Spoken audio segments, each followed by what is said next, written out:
The door slammed open so hard the bell snapped off its hook. 12 bikers stormed in, boots pounding, sunlight cutting across chrome and leather. At the counter, a waitress froze mid-step. Her limp gave her away, her wrist bruised, her eyes pleading. Logan Maddox saw it instantly. He stepped forward, voice calm but deadly. "Who did that to you?" she whispered. "Please, just let it go." He leaned in. "No, not this time. Stay to the end to see what they did, because it wasn't what anyone expected. You're watching Heart Tales, where silence speaks louder than violence. Subscribe now. Let's check in. 1 for first-time viewer, 2 if you've seen a few, 3 if you never miss. The bell above the diner door slammed against the glass, loud enough to make forks pause mid-air. Boots hit the linoleum in rhythm, 12 pairs, heavy and certain. The sunlight outside was blinding, bouncing off chrome bikes lined up like a wall of thunder. Inside, the smell of coffee and bacon clashed with tension. People turned, conversations cut off. Even the jukebox seemed to lose its nerve. Logan Maddox stepped in first, black jacket, white shirt, sleeves rolled once. The kind of man who didn't need to raise his voice to fill a room. His eyes, a piercing ocean blue, swept across the diner, not to intimidate, but to read. Behind him, his crew from the hellsangels spread out without a word, claiming the back booths. Reed Lawson gave a nod to the regulars staring too long, a silent warning disguised as a smile. "Coffee all around," Logan said. "No swagger, just calm command." Roy Jenkins, the owner, a man who'd seen too much war and too little peace, lifted a mug in acknowledgement. "Coming right up," he said, though his hands shook slightly. Near the counter, a woman in a faded pink uniform froze. She wasn't tall, not fragile either, just tired in a way that looked permanent. Her name tag read Tiana. Her hair was tied back, her steps light except for one, just one, that landed wrong. A limp she tried to hide behind efficiency. She reached for a tray, the motion smooth until her sleeve rode up, showing the edge of a bruise that yellowed at the borders. Logan saw it. He didn't blink, didn't say a word. But something shifted in his stance, like a ghost from another life brushing his shoulder. Reed followed his gaze, then muttered under his breath, "Boss?" Logan shook his head. Nothing. It wasn't nothing. Tiana turned with the pot of coffee, smile practiced, professional. "You boys want refills?" Her voice was steady, but the hand holding the pot trembled ever so slightly. Logan watched her move, the way she favored her left leg, the way her eyes never settled too long on any man's face. She poured, careful not to spill, then stepped back like she expected someone to shout at her. No one did. The sunlight caught her wrist as she set down the pot, a shimmer of sweat and old pain. The bruise there wasn't from clumsiness. It was deliberate. Logan's jaw clenched. He'd seen that same pattern once on his mother's arm, back when he was 14 and too small to stop the man who put it there. The memory burned, brief but searing. He took a slow breath, forcing it back into its cage. Reed tried to lighten the air. "Boss, remember that kid at the rally? Thought your Harley was a rocket?" The crew laughed. Logan didn't. His attention stayed on the waitress walking away, shoulders straight, spine stiff. She was holding herself together like glass under heat. Tiana reached the counter, set the pot down, and winced as her knee locked. She caught herself on the edge, covering the movement with a cough. The old man in the corner looked up, concerned. She smiled back automatically, then turned away. The tray slipped from her fingers. The crash of ceramic hitting tile was too loud, too final. "Damn," she whispered, dropping to her knees. Coffee spread in dark rivers around her. "I'm so sorry. I'll clean it up." Roy moved toward her, but Logan was faster. He crouched, picked up the largest piece of the broken mug, and placed it on the counter. "Happens to everyone," he said quietly. His tone wasn't pity, it was understanding. Tiana blinked at him, startled. "Thank you," she murmured. She kept her head down, hair falling to hide her face. Logan saw the tremor in her fingers as she wiped the floor. The smell of coffee turned bitter in the air. When she stood, she tried to put weight on her leg again. Pain flashed across her features before she could mask it. Reed caught the look in Logan's eyes, calm on the surface, but something boiling deep underneath. "Boss." He started again. Logan interrupted. "Finish your coffee." They drank in silence. When it was time to leave, Logan slid 2 20s under his cup for a $6 tab, then placed a simple business card on top. No logo, just a number, and the name, Logan Maddox. As Tiana passed their table again, he rose to his full height. The rest of the crew followed, a habit born from respect. "You take care of yourself," he said. It wasn't a command, it sounded like a promise. Her lips parted as if to reply, but no words came. He gave a small nod, turned, and walked out. Outside, the sun was blinding. Chrome gleamed like liquid fire as the crew mounted their bikes. Engines rumbled to life, a low symphony of power. Logan adjusted his sunglasses but didn't start his Harley yet. He looked back through the diner window. Tiana stood behind the counter, staring down at the money and the card. Her thumb brushed the edge of it, hesitant. Then she looked up, straight through the glass, and met his gaze. For a heartbeat, they held the line between two worlds, hers filled with fear, his with unspoken redemption.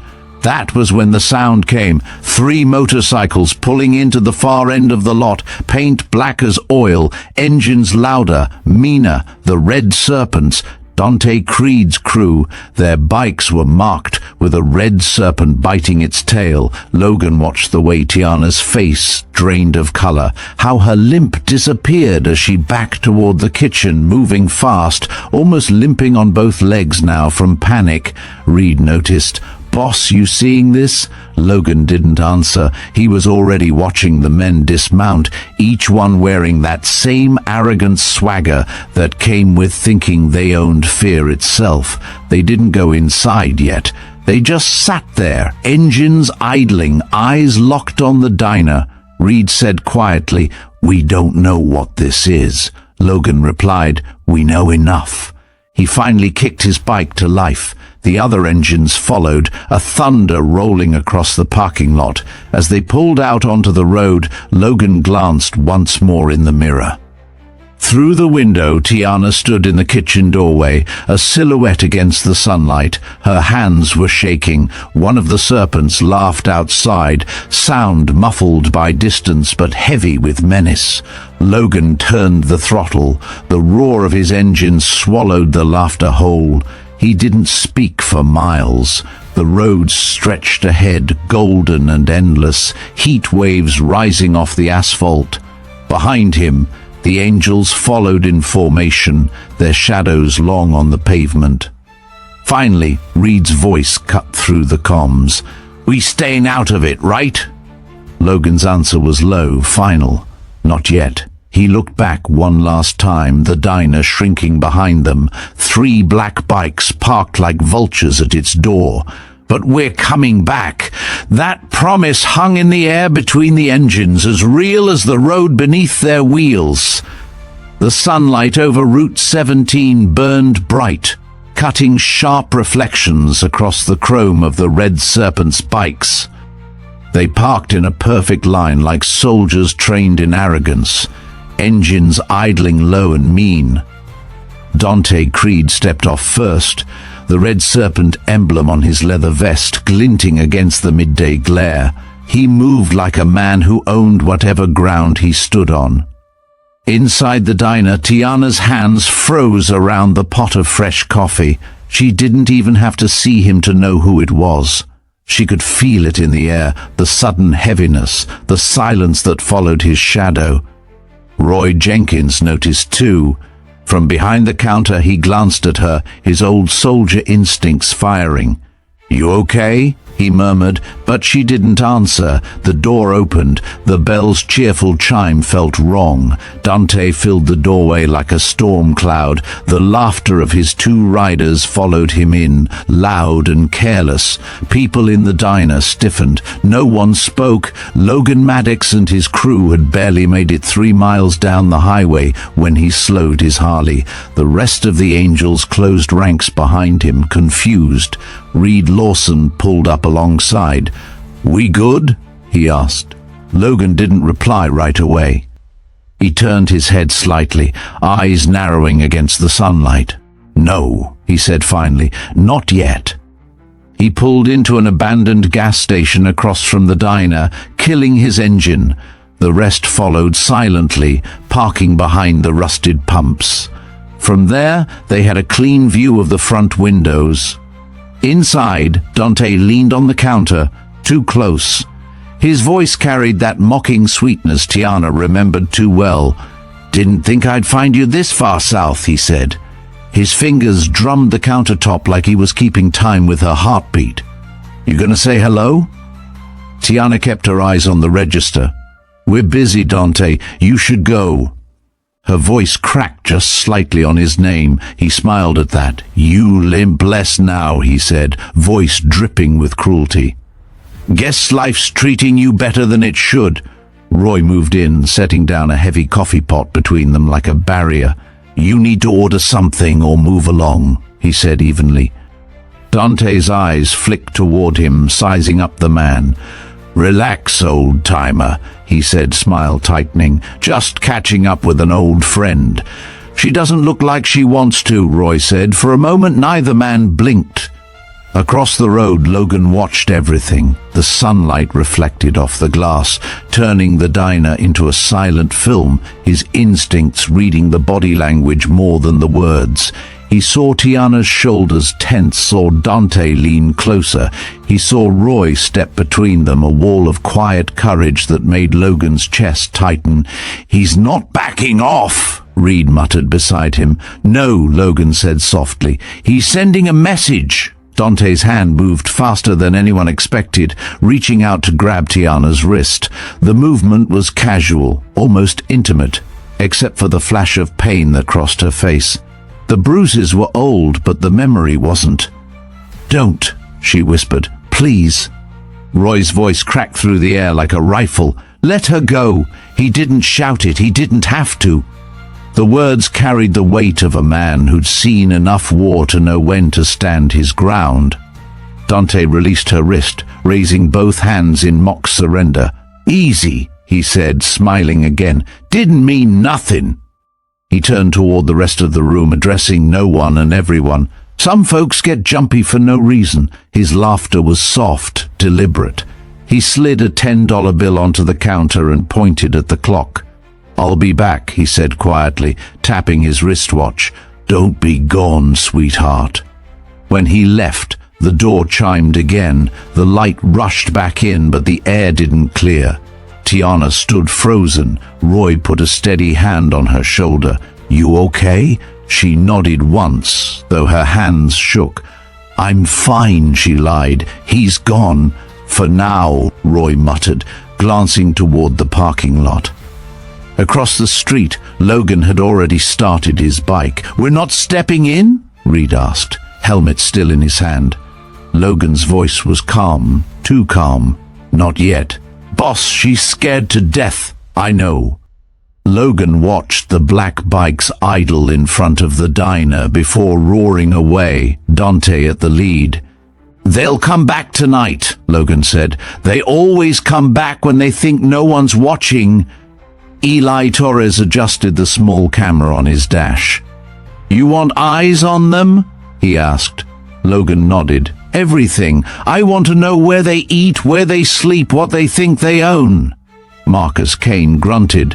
"You planning to start a war?" "No," Logan said, putting his sunglasses back on. "I'm planning to end one before it starts." The crew rode back toward the shop in silence, the sunlight flashing between the trees like a strobe. Logan's reflection in the mirror was unreadable.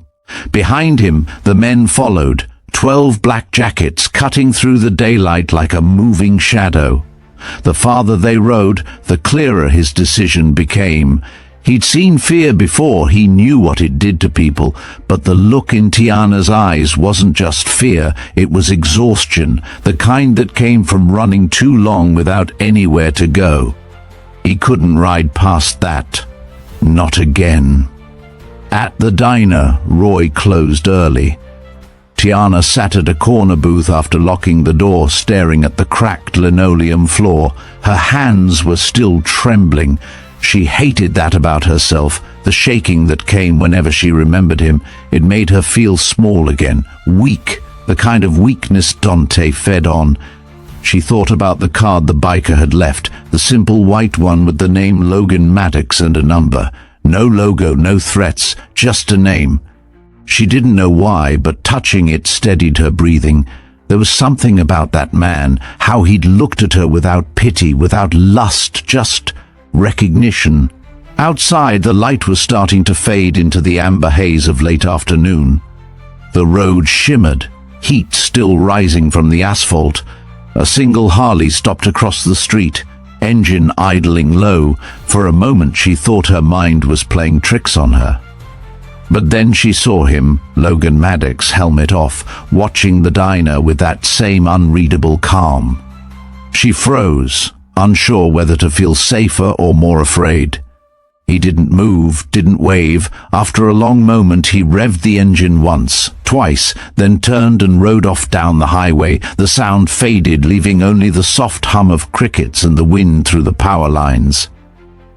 Tiana looked down at the card again, thumb tracing the ink of his name. She didn't understand why, but for the first time in years she felt something she hadn't dared feel. Not hope exactly, but the beginning of it. By the time she stood to turn off the lights, the parking lot was empty. The Red Serpents were gone for now. But she knew better than to believe in silence.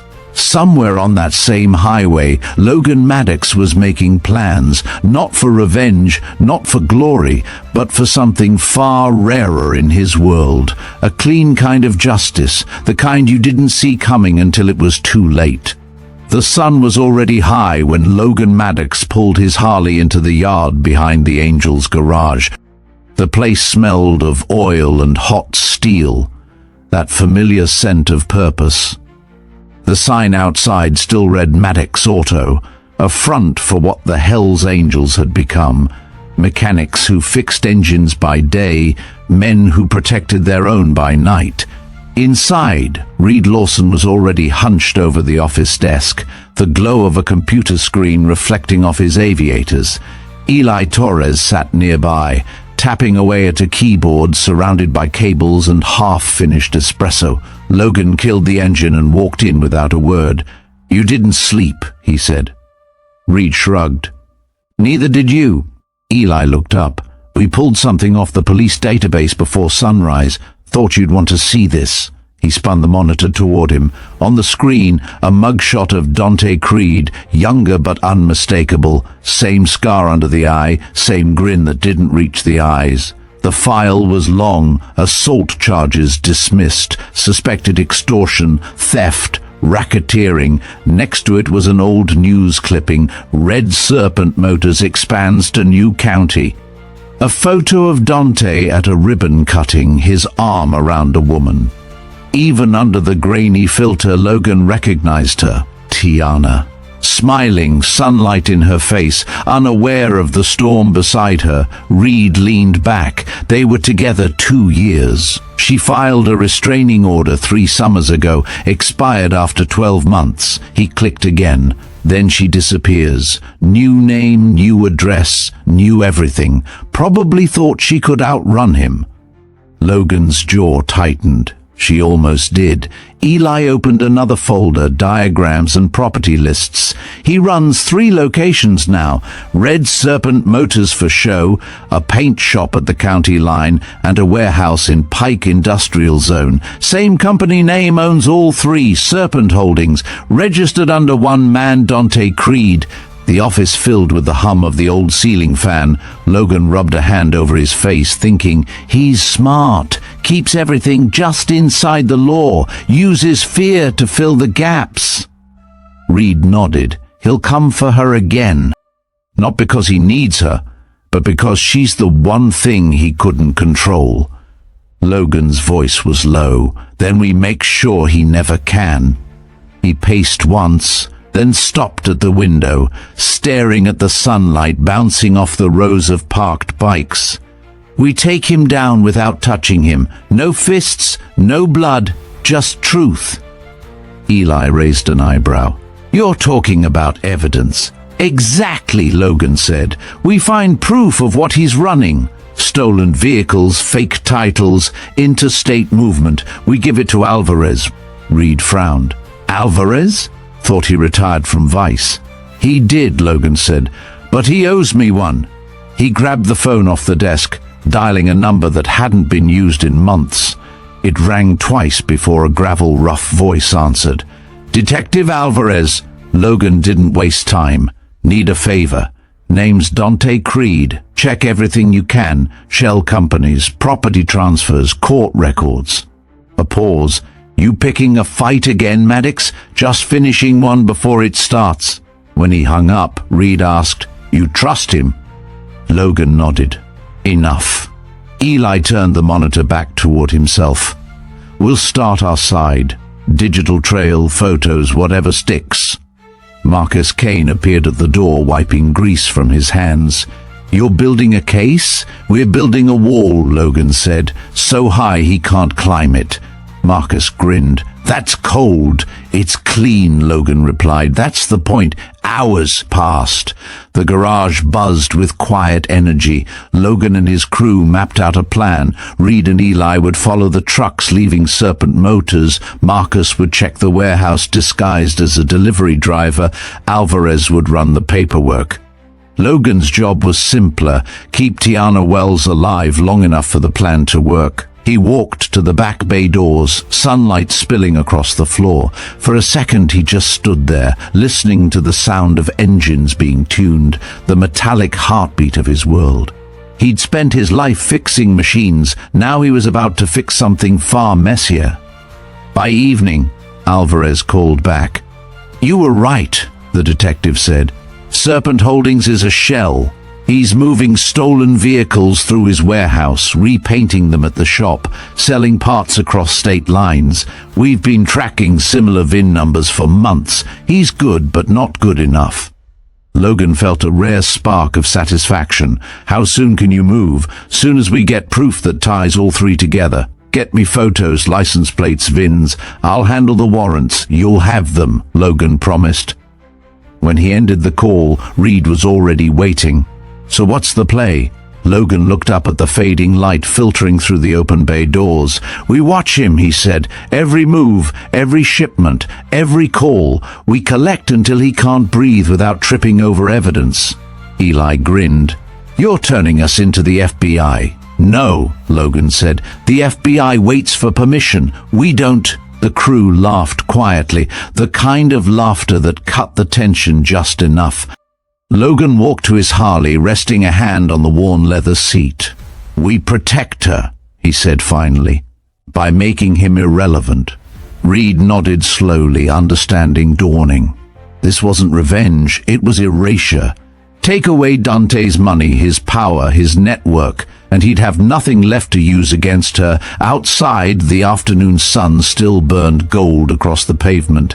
The air smelled of heat and asphalt, the quiet hum of distant traffic filling the gaps between words. Logan watched the horizon, his reflection mirrored in the polished chrome of his bike. Somewhere out there, Dante Creed thought he was untouchable. He had no idea the clock had already started ticking. That night, the angels rolled out again, not with the roar of a gang looking for trouble, but with the precision of men on a mission.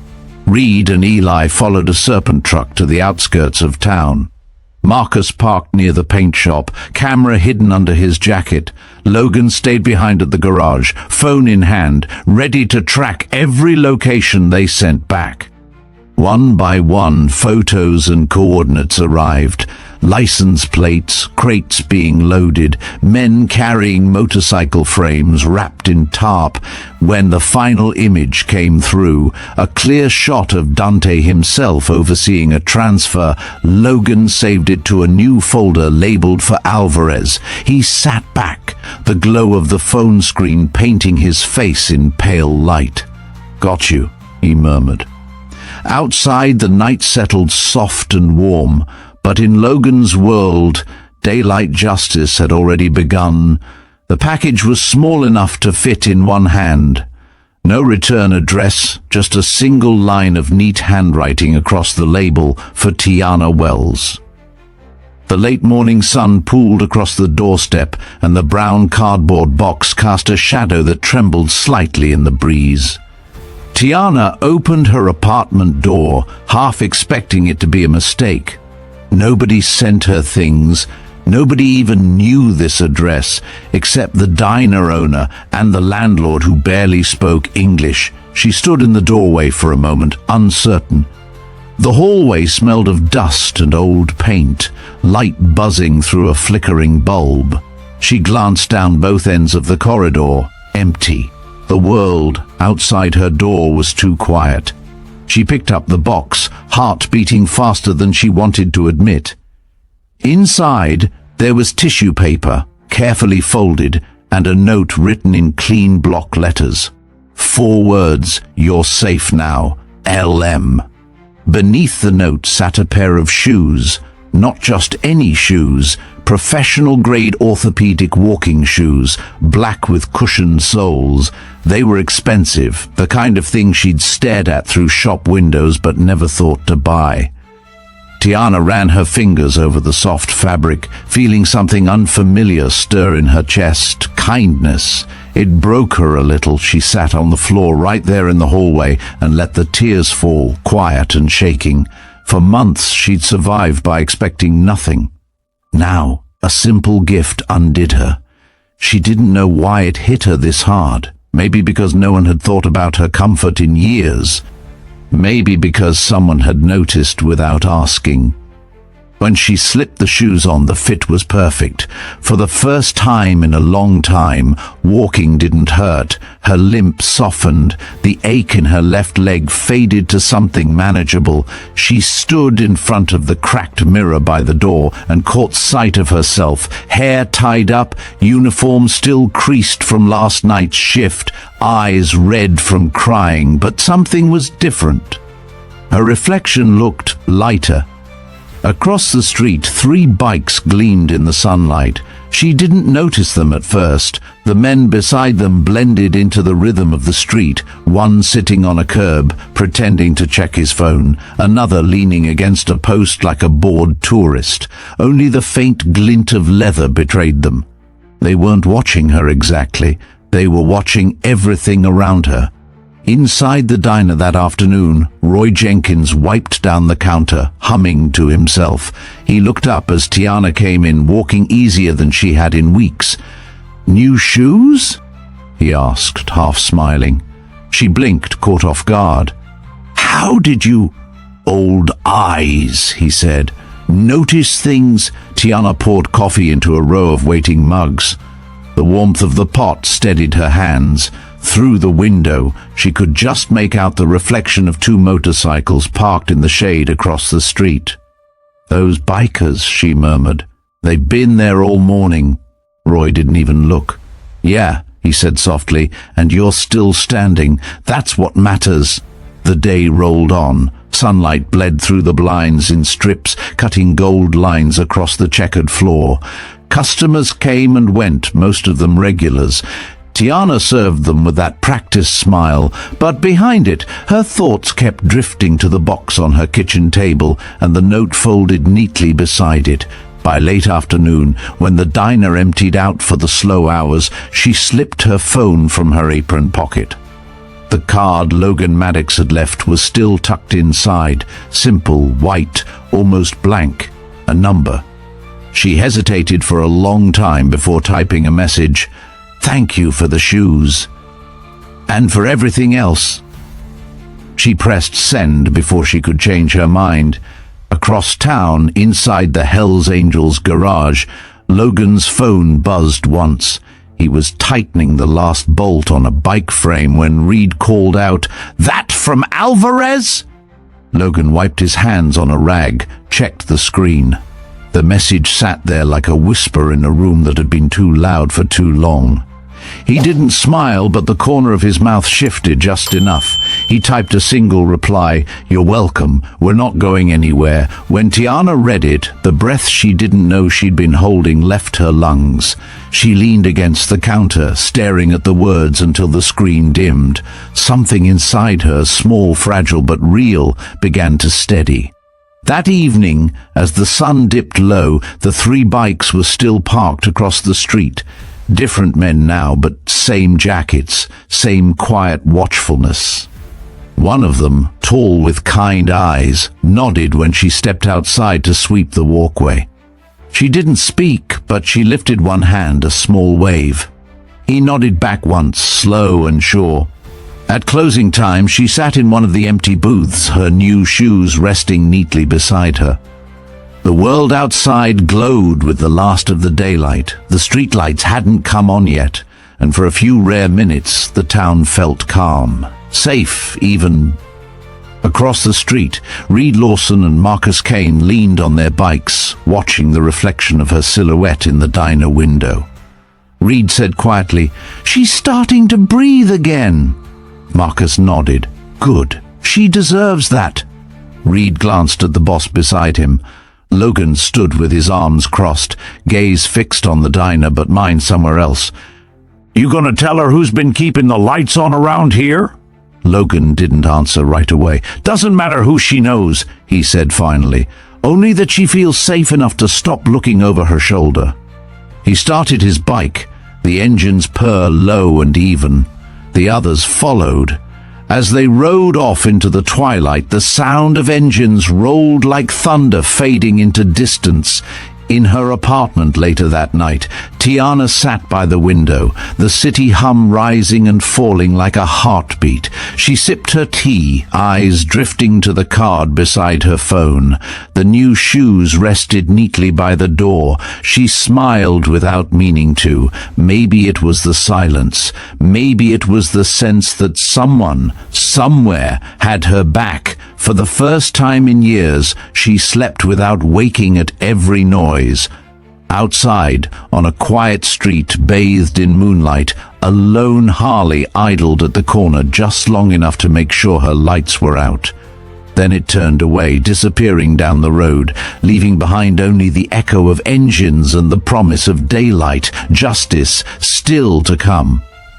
By dawn, the plan was in motion. The sky burned pale gold above the city as Logan Maddox stood beside his Harley, the map of Pike Industrial Zone folded across the tank.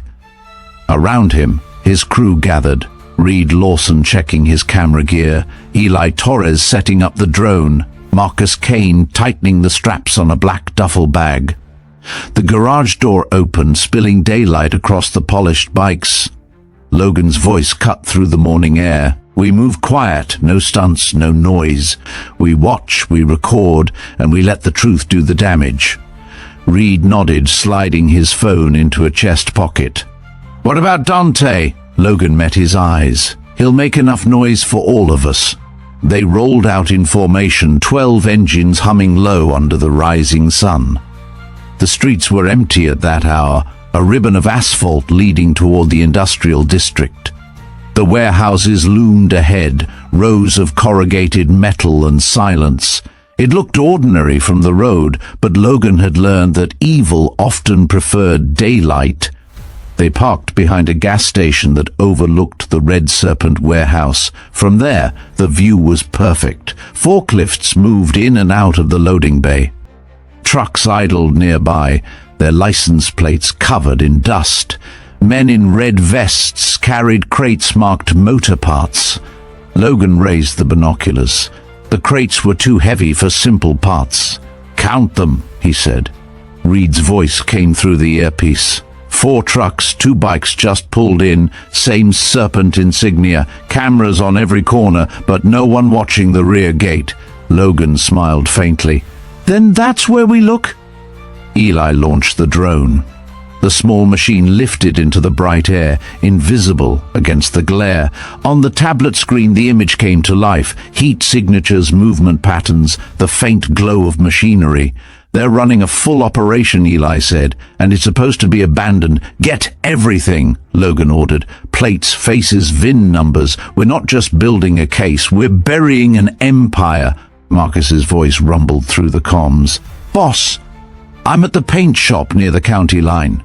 They're respraying a Ducati, VIN still visible. Matches one of the missing bikes from Columbus.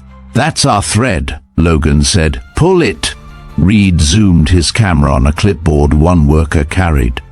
The logo at the top read Serpent Holdings LLC. Same company name across all properties, he muttered. Warehouse, paint shop, garage.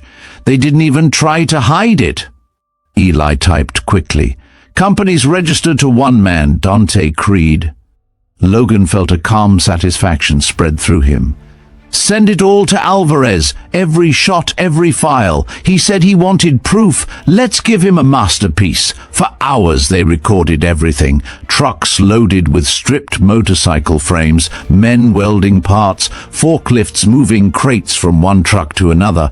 At noon, the sunlight reflected off the roof like a mirror. Sweat ran down their backs, but none of them moved until Logan gave the word. All right, he said, finally straightening. We've got what we need. Reed packed up the camera. Eli landed the drone with surgical precision. Marcus's engine rumbled over the radio. What happens now?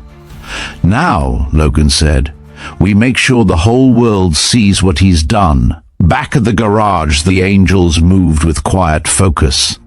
Eli transferred footage, Reed edited timestamps, Marcus sorted photos by location. Logan sat at the old wooden desk, writing out 3 short emails. No names, no signatures, just links, attachments, and coordinates. To Detective Alvarez, Pike Street Warehouse, active chop shop, thermal imaging attached. To Channel 7 News, major theft ring operating in your city. Evidence attached to the FBI's cybercrime unit, interstate vehicle operation, documentation enclosed. Each message was sent from a different device, each routed through layers of encryption. Within minutes, they were gone, out in the world, unstoppable. Reed leaned against the wall, watching the progress bar complete. You think it'll be enough? Logan looked up. By tomorrow, the cops will be kicking down his doors. By next week, he'll be too busy fighting charges to remember she exists. Eli smirked. We didn't even have to throw a punch. Logan's reply was quiet but certain. That's what makes it hurt more. The sun dipped lower, flooding the shop with amber light. Outside, traffic hummed, unaware that a criminal empire was about to fall apart piece by piece. Logan stood, stretching the stiffness from his shoulders, and looked out the window toward the horizon. They think power means noise, he said softly. But real power, real justice, is silence before the storm. By the time the news aired that evening, the hellsangels were gone, scattered across town like ghosts. Reporters stood in front of the Red Serpent warehouse as federal agents hauled out boxes of evidence. On TV, Dante Creed's face flashed once, caught mid-shout as officers led him into a waiting car. In the diner across town, Tiana watched the broadcast with shaking hands. The headline scrolled across the bottom of the screen, Federal Raid Dismantles Major Auto Theft Ring. She pressed her palm against her chest. Her heart beat loud in her ears. She didn't know who had done it or how, but she knew what it meant. Some debts, she realized, were paid without words. The sun was still high when the storm finally reached her. Tiana Wells finished wiping down the last counter at the rusted halo. The diner was quiet in that mid-afternoon lull, just the hum of the ceiling fan and the smell of coffee that had been sitting too long. Roy Jenkins was in the back office counting receipts. For once she felt calm.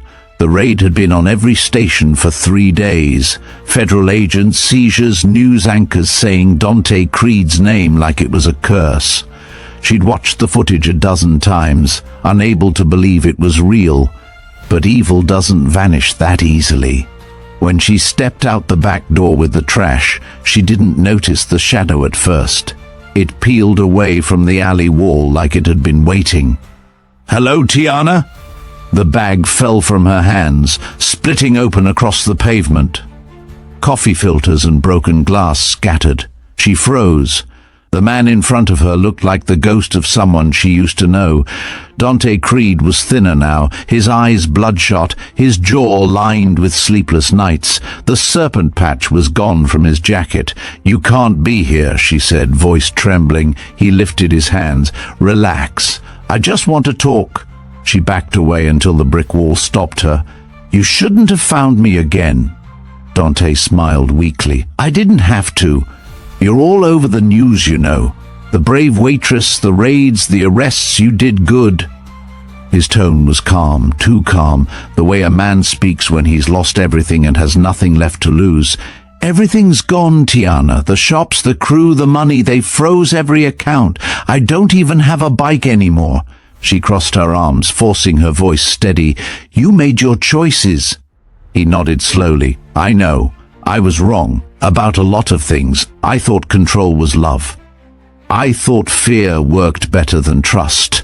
But when you left..." He laughed softly, bitterly. "Turns out I was just another man who couldn't keep what he didn't deserve." She wanted to believe the words, but every nerve in her body told her to stay ready. "You broke my leg," she said quietly. "You told the doctors I fell. I know. You made me hide bruises for 2 years. I know," he said again, voice breaking, "and I can't undo that. Then why are you here?" He took a step closer. "Because I needed to see you once more before I go. South, maybe. Start over. I needed to tell you I'm sorry." The air between them tightened. The word sorry hung there, empty but trembling. Then another voice cut through the silence. "That's far enough." Dante turned. Logan Maddox stepped into the alley, sunlight behind him, his shadows stretching long over the wet concrete. No leather jacket today, just a white shirt and calm eyes, but his presence filled the space. Dante's jaw tightened. "You again?" Logan walked closer, slow, deliberate. "You shouldn't be here, Creed. This doesn't concern you," Dante said. "It does," Logan replied. "The moment you stepped back into her life, it did." He stopped beside Tiana, not touching her, just standing there, a wall between her and the past. Dante scoffed. "You think this fixes her? You think being her guard dog makes you a saint?" "No," Logan said. "It makes me someone who remembers what monsters look like." For a long moment, none of them moved. The alley was full of sunlight, but it felt cold. Dante's shoulders sagged. The anger drained out of him, leaving only exhaustion. "You took everything from me," he said quietly. Logan's voice stayed level. "You built everything on fear. The moment someone stops being afraid, it all collapses." Dante looked at Tiana, something fragile flickering in his eyes. "Are you with him now?" She met his gaze without flinching. "I'm with myself. For the first time in my life." He nodded once, almost respectfully. "Guess that's more than I ever gave you." He turned toward the street, his footsteps echoing against the walls. No threats. No shouting, just a man walking out of the life he'd ruined. When he was gone, Tiana's knees gave out. Logan caught her before she hit the ground, lowering her gently to sit on the back steps.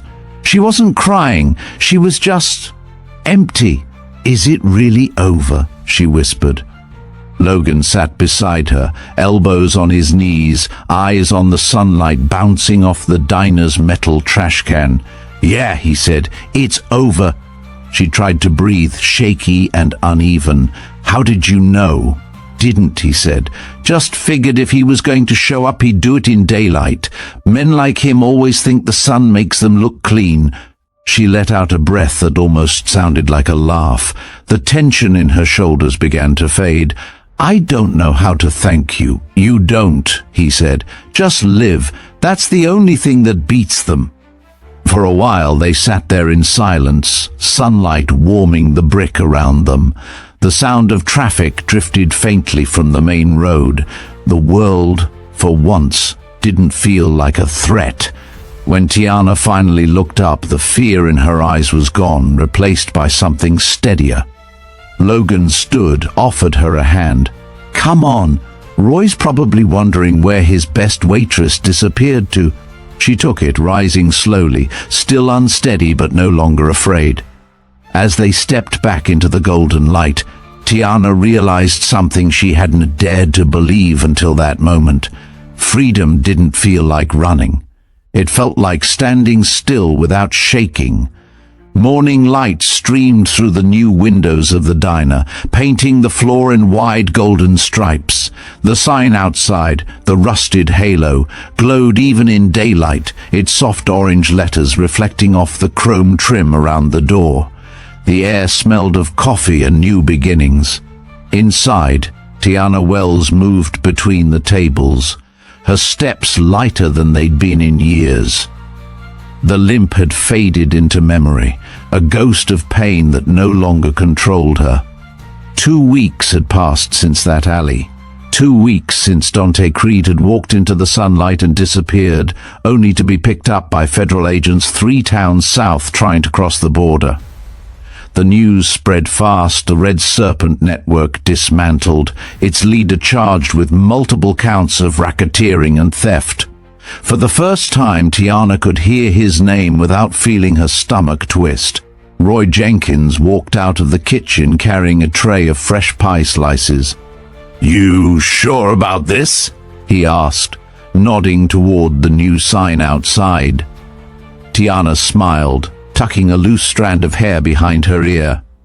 "A halo doesn't have to be perfect," she said. "It just has to mean you survived the fire." Roy chuckled. "You sound like someone who's been listening to that biker too much." "Maybe," she said. "Or maybe he just reminded me what second chances sound like." The bell over the door chimed and sunlight flooded in again. This time not a threat but a welcome. The low rumble of engines followed, 12 of them, familiar and steady. The hellsangels rolled in one by one, parking along the curb like they'd done it 1,000 times. Chrome caught the sun and threw it back into the room in flashes of silver and gold. Customers turned, curious, but no one panicked this time. The angels weren't shadows anymore. They were neighbors now, protectors with grease under their nails and quiet respect in their eyes. Logan Maddox stepped through the door first, the faint trace of oil still on his hands from the shop. He paused at the entrance, taking in the new paint, the polished counters, the hum of normal life restored. Tiana looked up from the coffee pot, their eyes meeting in a silent exchange that carried the weight of everything unsaid. "Welcome to the rusted halo," she said softly. "Nice name," Logan replied. His voice was calm, the kind that seemed to carry peace with it.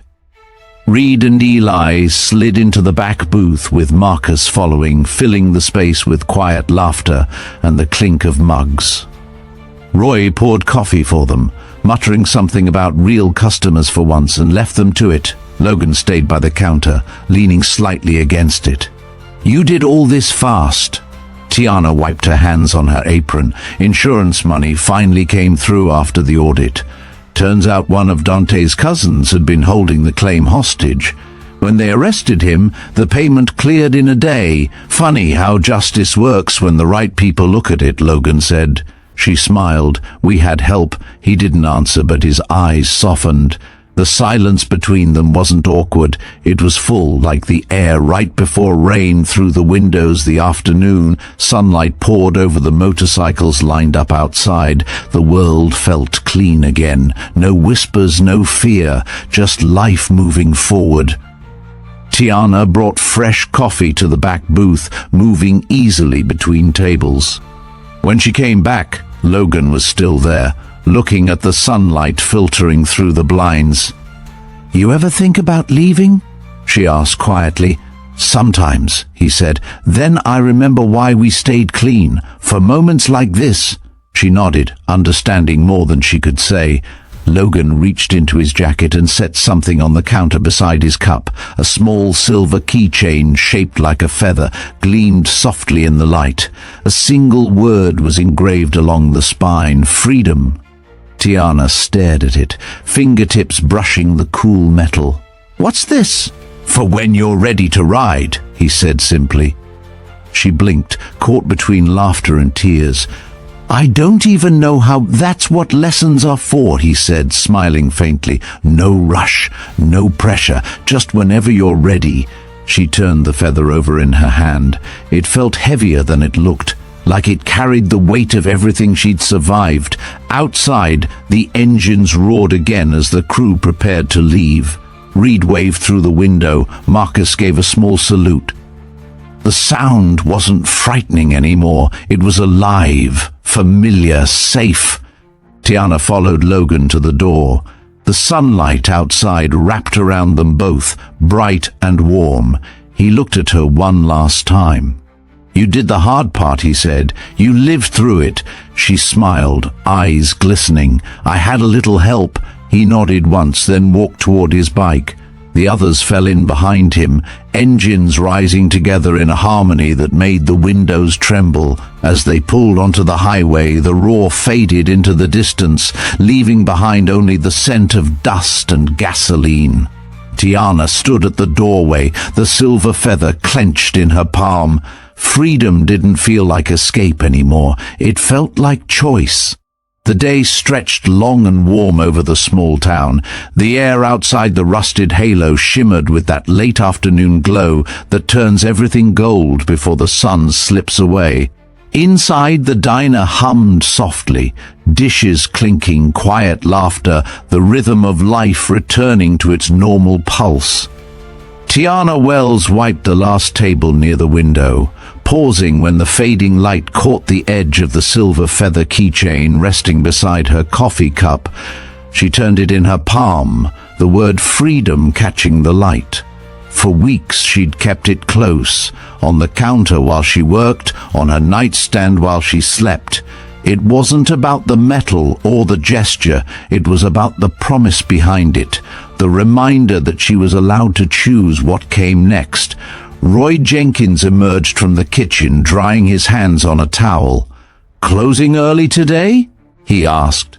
Tiana glanced at the clock. "Maybe. The dinner crowd's thin?" He nodded, eyeing the keychain. "You gonna take that lesson he offered?" She smiled faintly. "Maybe someday." Roy leaned on the counter. "You know, for a man like that, he doesn't leave much behind." "He leaves enough," she said. "That's the difference." Outside, the sun slipped lower, stretching the shadows of the motorcycles still parked across the street. Most days, a few of the angels stopped by for coffee or pie, never staying long, never drawing attention, just a presence, steady, quiet, protective. But today felt different. There was something in the air, a restlessness that came before goodbyes. When the sound of engines rolled through the open windows, she didn't flinch. The roar was no longer a warning, it was a heartbeat. She turned toward the door as it opened, and sunlight flooded the diner once more. Logan Maddox stood there, helmet in hand, framed by the glow of the setting sun. Behind him, his crew waited by their bikes, the chrome reflecting streaks of fire from the sky. "You heading out?" she asked. He nodded. "For a while. Got a contract out west. Might be gone a few weeks." Her throat tightened, though she couldn't say why. "The town's quieter when you're not here. That's the idea," he said. "Means we did our job right." They stood there in the doorway, the scent of coffee and gasoline hanging between them. Neither needed to say much. The silence carried its own weight. Tiana held up the keychain. "I still don't know how to ride." Logan's eyes softened. "You will, when you're ready. I might never be. Then keep it anyway," he said, "to remind yourself that you could." She looked down at the feather in her hand, tracing the engraved letters with her thumb. The sun caught the silver again, throwing a faint shimmer across the floor. "You think people really change, Logan?" she asked. He thought for a moment. "Not everyone, but the ones who want to, they do." He paused, glancing out toward the road. "The rest just get left behind." She nodded slowly. "Thank you," she said, and it wasn't just for the keychain, it was for the shoes, the safety, the nights she'd finally slept without fear. It was for everything that couldn't fit into words. He gave her that calm, steady look, the kind that felt like a shield. "You don't owe me thanks. You did the hard part." Outside, Reed started his engine. The sound rolled down the street like thunder. Logan turned to go, but before he stepped out, Tiana reached forward and touched his arm just lightly. "You know," she said, "I never believed people like you existed." He smiled faintly, almost sad. "Neither did I. Then we decided to prove ourselves wrong." She laughed quietly. The sound carried into the evening air, soft but sure. As Logan walked toward his bike, the rest of the angels fell into line. Their engines fired one after another until the whole street vibrated with life. People in nearby shops came to their doors to watch, no longer afraid, just curious. The sun hung low on the horizon, staining the sky in ribbons of orange and crimson. Tiana stepped outside, the feather keychain clutched in her hand. The heat from the pavement rose around her as she watched Logan swing a leg over his Harley. He started the engine but didn't move yet. For a moment, he just looked at her, one hand resting on the throttle, the other lifting slightly in farewell. She raised her hand in return. No tears this time, no trembling, just a calm acceptance of what this moment meant. The engines roared together, a sound like freedom itself. The formation moved as one, 12 bikes cutting down the highway, chrome catching the last of the sunset. Their taillights glowed red against the darkening road until they became just dots in the distance, small, steady, fading into the horizon. Tiana stood there long after the sound disappeared. The evening air cooled around her, carrying the smell of rain somewhere far off. She slipped the keychain into her pocket, fingers brushing the engraved word again. Freedom. It didn't mean escape anymore. It meant she could stay. It meant she could rebuild, love again, or walk away whenever she chose. It meant she owned her life now. When she turned back toward the diner, the lights inside glowed warm against the glass. Roy had already started closing up, humming an old tune under his breath. The sign above the door buzzed softly in the dusk, its letters flickering like the last light of a long battle finally ending. She paused, hand on the doorframe, and looked once more at the horizon. Somewhere out there, engines still echoed faintly in her memory. Maybe one day she'd follow them just to see where the road led. Or maybe she'd stay right here, where safety didn't feel like hiding anymore. Either way, the choice was hers, and that was all she'd ever wanted. Tiana stepped back inside the rusted halo, locking the door behind her as twilight deepened outside. The diner lights shimmered across the chrome tables, catching the faint glint of the feather keychain she set beside the register. Freedom didn't roar anymore. It whispered, soft, certain, and alive. Some stories end with revenge, but not this one. This one ends with redemption, with a woman who learned to stand without fear, and a man who proved that strength doesn't come from violence, but from mercy. The road they shared didn't lead to war. It led to peace. Somewhere beyond the horizon, engines still echo, carrying promises made and kept, and somewhere in a small-town diner, a woman named Tiana Wells locks the door, breathes deeply, and knows she's free, because freedom isn't a destination. It's the courage to live without fear. If you believe kindness can still change lives, subscribe to Heart Tales, leave a comment below, and tell us what freedom means to you.